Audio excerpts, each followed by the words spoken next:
Hello everyone, welcome back to the channel. Now moving ahead with the very important topic of general physiology unit, that is the resting membrane potential. देखो resting membrane potential समझने से पहले तुम एक basic idea ले लो कि cell के membrane के सरफेस पे आउटलाइन बेसिकली आउटली होता क्या है। तो देखो अगर ये तुम्हारी एक सेल मेम्ब्रेन है, suppose this is your cell membrane, ठीक है, ये एक ही मेम्ब्रेन है, इसको ऐसे दो करके दिखाया क्योंकि बीच में मुझे सेल मेम्ब्रेन लिखना था। तो उसके बाहर वाला जो स्पेस है that is known as extracellular space, और वहाँ पे जो फ्लूइड है that is known as ECF, extracellular fluid. और सेल के अंदर वाला जो स्पेस है that is known as intercellular space, और उसके अंदर जो फ्लूइड होता है that is the intercellular fluid. ठीक है, तो बाय डिफ़ॉल्ट जनरली ऐसा देखा गया है कि सेल मेम्ब्रेन की जो आउटर सरफेस है, यानी जो एक्स्ट्रा सेलुलर फ्लूइड वाला सरफेस है, और जो सेल के अंदर वाला स्पेस है, ठीक है, ये सेल मेम्ब्रेन है, और जो सेल का अंदर यानी कि इंटरसेलुलर फ्लूइड वाला स्पेस है, तो आउटर एक्स्ट्रा सेलुलर स्पेस वाले एरिया पे क्या होता है, पॉजिटिव आयंस बहुत ही ज़्यादा होते हैं, और इंटरसेलुलर स्पेस वाले एरिया पे क्या है, नेगेटिव आयंस बहुत ज़्यादा हैं। तो इन जनरल सेल मेम्ब्रेन के अक्रॉस तुम देख रहे हो कि एक पॉजिटिव चार्ज बाहर की तरफ है और अंदर की तरफ नेगेटिव चार्ज है, तो ऑब्वियस है कि पॉजिटिव नेगेटिव एक इलेक्ट्रिक फील्ड होगी, और इलेक्ट्रिक फील्ड होगी तो पोटेंशियल डिफरेंस होगा। तो ये जो पोटेंशियल डिफरेंस अराइज है उसको हम डिनोट कर रहे हैं as of now as V D. Know what is R M P? This potential difference of a cell at resting condition is known as resting membrane potential.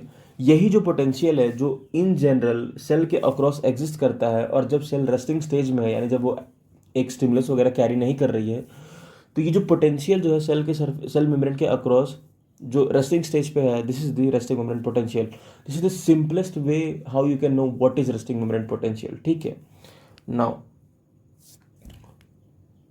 Moving ahead, तो तुम्हें एक idea लग गया what is resting membrane potential. अब दूसरी बात देखो, जो सेल है ना उसके मेम्ब्रेन पे ना लीकी चैनल्स होते हैं। What is leaky channels? देखो नाम से ही समझ में आ रहा है, जहाँ से तुम्हारा आयंस क्या हो जाए, लीक हो जाए।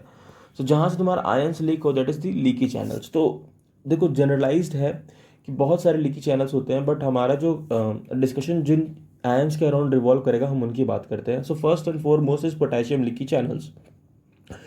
इन जनरल पोटेशियम इंटरसेलुलर स्पेस में ज़्यादा होता है compare to the extracellular space. तो अगर पोटेशियम के लीकी चैनल्स सेल मेम्ब्रेन के क्रॉस होंगे, एंड दिस लीकी चैनल्स, देखो ये लीकी चैनल्स में होता क्या है कि इन लीकी चैनल्स के अक्रॉस जो आयन होता है ना वो फ्रीली मूव करता है। आयन क्या करता है, फ्रीली मूव करता है। तो अगर पोटेशियम का लीकी चैनल्स होगा तो पोटेशियम आयन जो है फ्रीली मूव करेगा। अब पोटेशियम आयन कहाँ से कहाँ फ्रीली मूव करेगा? तो आंसर है कि इंटरसेलुलर स्पेस से एक्स्ट्रा सेलुलर स्पेस में मूव करेगा, क्योंकि पोटेशियम का जो इंटरसेलुलर फ्लूइड में कॉन्सेंट्रेशन ज़्यादा होता है। सिमिलरली सोडियम जो है वो एक्स्ट्रा सेलुलरली ज़्यादा होता है। वो देखो मैंने डायग्राम से बनाया भी है कि जहाँ पे ज़्यादा है वहाँ मैंने ज़्यादा लिखा है। तो तो सोडियम लीकी चैनल से क्या होगा, सोडियम जो है वो एक्स्ट्रा सेलुलर स्पेस से इंटरसेलुलर स्पेस में मूव करेगा। ठीक है, तो ये तो है इन जनरल सिनेरियो व्हाट की लीकी चैनल्स के अक्रॉस होता क्या है। अब हम देखते हैं कि रेस्टिंग मेम्ब्रेन पोटेंशियल जनरेट कैसे होता है। ठीक है, तो हम एक ऐसी सेल कंसिडर कर रहे हैं जिसमें वो पोटेशियम के लिए ही वो सेल ज़्यादा परमिएबल है। ठीक है, ये बुक्स इसी तरीके से एक्सप्लेन करते हैं resting membrane potential. So I am no different, I am also explaining in the same way. So will consider a cell which is freely permeable to potassium, or rather we can say which is very very very highly permeable to potassium as compared to other ions। तो potassium के ऊपर क्या होता है कि इन general potassium के ऊपर एक समय पे दो ग्रेडियंट्स काम कर रहे होते हैं। ग्रेडियंट मतलब डिफरेंस। पहला होता है chemical concentration gradient. Chemical concentration gradient क्या है? केमिकल कॉन्सेंट्रेशन ग्रेडियंट वही चीज़ है कि पोटेशियम जो है इंटरसेलुलरली ज़्यादा होता है कंपेयर टू एक्स्ट्रासेलुलरली। ठीक है, ये बात समझ में आ गई। तो ये हो गया केमिकल कॉन्सेंट्रेशन ग्रेडियंट। तो अगर पोटेशियम अपने केमिकल कॉन्सेंट्रेशन ग्रेडियंट के अकॉर्डिंग मूव करेगा लीकी चैनल्स के थ्रू, तो क्या होगा, वो सेल के अंदर से सेल के बाहर जाएगा, मतलब इनसाइड टू आउटसाइड उसका नेट मूवमेंट होगा पोटेशियम का। ठीक है, अब देखो अगर पोटेशियम बाहर जा रहा है, देखो तो हम दूसरे ग्रेडियंट की बात कर रहे हैं जैसे इलेक्ट्रिकल ग्रेडियंट। तो जब पोटेशियम बाहर जा रहा है तो सेल का पॉजिटिव बाहर जा रहा है, तो सेल के पॉजिटिव लॉस हो रहा है, तो बाय डिफॉल्ट सेल के अंदर एक नेगेटिव क्रिएट हो रहा होगा। और ये जो नेगेटिव है ना वो जाते हुए पोटेशियम के लिए, क्योंकि पोटेशियम एक पॉजिटिवली चार्ज है, एक अट्रैक्शन शो करेगा। और इस अट्रैक्शन की वजह से जो पोटेशियम की बाहर जाने की टेंडेंसी होगी वो कम हो जाएगी, या फिर ये कह लो कि पोटेशियम जो है वो अंदर ज़्यादा कन्फाइंड रहेगा। तो रेस्टिंग स्टेट में क्या होता है कि पोटेशियम का ना केमिकल कॉन्सेंट्रेशन ग्रेडियंट ना बहुत ही ज़्यादा होता है। ठीक है, और इलेक्ट्रिकल ग्रेडियंट एग्जिस्ट तो करता है लेकिन वो इनिशियली बहुत कम रहता है। तो इनिशियल स्टेजेस में पोटेशियम का मूवमेंट कहाँ होगा? Obviously inside the cell to outside. तो देखो मैंने इसी पॉइंट्स को लिख दिया है कि इनिशियली जो है the chemical concentration gradient is very large compare to the electrical gradient of potassium, hence potassium goes outside the cell down its chemical concentration gradient, और मैंने इसको डिनोट किया है ICF to ECF, right? Okay, but as soon as potassium starts to move outside the cell, it leads to accumulation of more potassium outside the cell. Obviously अगर potassium जो है cell के through, cell से होके leaky channels के through बाहर जा रहा है तो बाहर बहुत ही ज़्यादा पोटेशियम एक्यूमुलेट कर जाएगा। तो जो हमारा जो एक्स्ट्रा सेलुलर स्पेस है now it is highly rich with which ion? Potassium ion, जो कि पोटेशियम कहाँ ज़्यादा होता है? अंदर, इनसाइड द सेल ज़्यादा होता है जनरली। इसकी वजह से क्या होता है, जो इलेक्ट्रिकल ग्रेडियंट है, जो इलेक्ट्रिकल ग्रेडियंट यहाँ पे जो नेगेटिव क्रिएट हो रहा है वो बहुत ज़्यादा बढ़ जाएगा क्योंकि बहुत ज़्यादा पोटेशियम बाहर चले गए। तो अब वो इन पोटेशियम्स को क्या करेगा? अपनी तरफ अट्रैक्ट करेगा, अट्रैक्ट करेगा, अट्रैक्ट करेगा, अट्रैक्ट करेगा। और देखो जितना ज़्यादा चार्ज क्रिएट होगा उतना ज़्यादा इलेक्ट्रिक फील्ड, उतना ज़्यादा पोटेंशियल डिफरेंस। तो एक, ठीक है, तो ये होता है। तो this increases the electrical gradient significantly and it becomes potent enough, the electrical gradient becomes potent enough to be considered. अब ये जो इलेक्ट्रिकल ग्रेडियंट है इट पुशेस दी, और rather I should write it pulls the potassium inside the cell. So एक time पे अब क्या हो रहा होगा कि ये देखो जो इलेक्ट्रिकल ग्रेडियंट है वो पोटेशियम को कहाँ? इनसाइड मूव करा रहा है, और जो केमिकल ग्रेडियंट है, केमिकल कॉन्सेंट्रेशन ग्रेडियंट है, वो पोटेशियम को कहाँ? बाहर की तरफ मूव करा रहा है। ठीक है, वापस से सुनो इन बातों को। जो इलेक्ट्रिकल ग्रेडियंट है वो पोटेशियम को इनसाइड मूव करा रहा है, और जो केमिकल कॉन्सेंट्रेशन ग्रेडियंट है वो पोटेशियम को सेल से बाहर, यानी कि सेल के आउटसाइड मूव करा रहा है। तो एक टाइम पे क्या होता है ना कि अब देखो जैसे जैसे पोटेशियम बाहर जाएगा तो क्या होता है कि जितना ज़्यादा पोटेशियम बाहर जाएगा, तो मान लो कि पहले सेल के अंदर 100 पोटेशियम थे और 0 पोटेशियम था बाहर, लेकिन थोड़ी देर में अब देखो यहाँ पे कॉन्सेंट्रेशन डिफरेंस कितने का है? 100 का डिफरेंस है। डिफरेंस की बात करो, डेल्टा डिफरेंस कितना है? 100 है। तो पोटेशियम बाहर जा रहा है, लेकिन मान लो कि कुछ पोटेशियम बाहर चले गया, अंदर बचा 80, बाहर चला गया 20। तो अब जो डिफरेंस है वो कितना हो गया? 60। ठीक है, अब मान लो कि और 20 बाहर चले गए तो बाहर कितना हो गया? 40, और अंदर कितने पोटेशियम हो गया? 60। तो अब डिफरेंस कितने का हो गया? 20 का। तो तुम देखो कि ग्रेजुअली जितना ज़्यादा पोटेशियम बाहर जाएगा, जो कॉन्सेंट्रेशन डिफरेंस है जो कि ड्राइव कर रहा है पोटेशियम को बाहर, वो क्या होता जाता है? कम होता जाता है। और जितने पोटेशियम बाहर जा रहे होते हैं तो उतना ही अंदर नेगेटिव क्रिएट हो रहा होता है, और इलेक्ट्रिकल ग्रेडियंट जितना पोटेशियम बाहर जा रहा है उतना नेगेटिव चार्ज अंदर बढ़ते जा रहा है। तो तुम्हारा इलेक्ट्रिकल ग्रेडियंट इनवर्ट जो पुल कर रहा है पोटेशियम को वो बढ़ता जा रहा है। तो बाहर जाने वाला ड्राइविंग फोर्स कम होता जा रहा है और अंदर बढ़ने वाला पुलिंग फोर्स जो है वो अपोजिंग फोर्स है वो बढ़ता जा रहा है।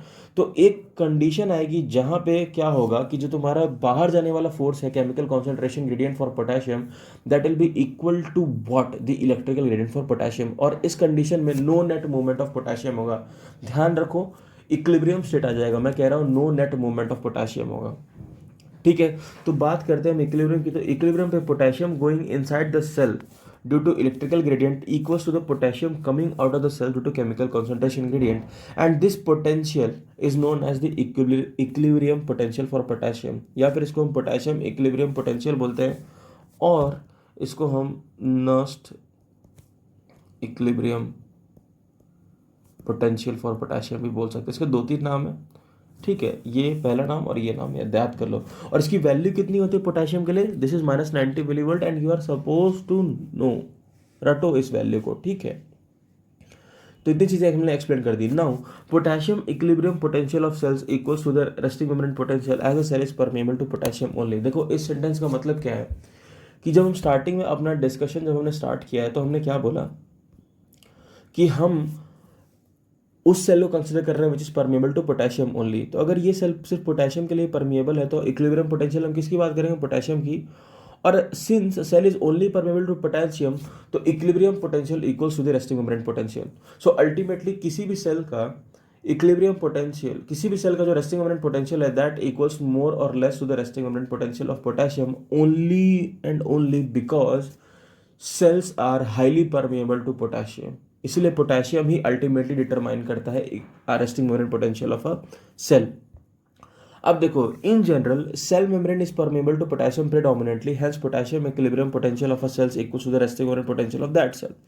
ठीक है। देखो स्मॉल अमाउंट ऑफ कंट्रीब्यूशन होता है ना रेस्टिंग मेम्ब्रेन पोटेंशियल पे अराउंड -5 मिलीवोल्ट, वो सोडियम पोटेशियम एटीपीएस के वजह से भी आता है। कैसे? इसको ऐसे समझो कि ये देखो सेल है और सोडियम पोटेशियम एटीपीएस बाहर काम कर रहा है, तो 3 सोडियम बाहर जा रहा है, 2 पोटेशियम अंदर आ रहा है, तो नेट में देखो पॉजिटिव क्या हो रहा है, बाहर जा रहा है, पॉजिटिव इज गोइंग आउटसाइड, तो अंदर क्या जनरेट होगा, नेगेटिव। और कितना होगा ये, अराउंड -5 मिलीवोल्ट के अकॉर्डिंग होता है। तो स्मॉल अमाउंट ऑफ कंट्रीब्यूशन किससे आता है, सोडियम पोटेशियम एटीपीएस से आता है, ये भी हमें जानना है। अब देखो हम हर बार बैठ के तो किसी सेल का इलेक्ट्रिकल ग्रेडियंट और केमिकल कॉन्सेंट्रेशन ग्रेडियंट मेजर नहीं करेंगे, ठीक है। तो हम एक मैथमेटिकल फॉर्मूला डिराइव किया हुआ है इसके लिए, which is the Nernst equation, जो हम थर्मोडायनामिक्स 11th में पढ़ के आ चुके हैं। तो mathematically the RMP can be calculated by Nernst equation and this equals to E is equal to RT by ZF ln XO upon XI, where I is the outside concentration, I is the inside concentration, and ये क्या है, concentration term है, molarity वगैरह होगा यहाँ पे, ये this is the temperature, this is the gas constant, this is Faraday's, this is Z Faraday's constant, ZF, ठीक है, ZF is Faraday's constant. Now equilibrium potential of important ions, जैसे कि हमने देखा equilibrium potential for potassium is what, -90 millivolt. So अब जो other predominant ions होते हैं सच एज सोडियम, उसका कितना होता है, +65 मिलीवोल्ट, एंड क्लोराइड का कितना होता है, -70 मिलीवोल्ट, ठीक है। बट द थिंग इज कि देखो जनरली तो हमने पोटेशियम के अराउंड अपनी स्टडी कन्फाइन की, राइट। लेकिन क्या होता है कि सिर्फ पोटेशियम डिटरमाइन नहीं करता है, एथिकली जो है सारे आयंस डिटरमाइन करते हैं, सोडियम पोटेशियम और क्लोराइड, किसको, रेस्टिंग मेम्ब्रेन पोटेंशियल को। तो उसके लिए जो मैथमेटिकल फॉर्मूला है वो ये है, द गोल्डमैन इक्वेशन, जहाँ पे पी का मतलब होता है परमिएबिलिटी और ओ और आई जो टर्म दिया वो कंसंट्रेशन टर्म है। बस तुमको अगर ये फॉर्मूला तुम रट सकते हो तो रट लो। इस इक्वेशन का नाम है गोल्डमैन कैट्स इक्वेशन, ठीक है। आई वोंट सजेस्ट कि तुम इसको रटो, बट अगर तुमको भाई ज़्यादा मार्क्स चाहिए तो रट लो। चलो, thank you and please like, comment and subscribe.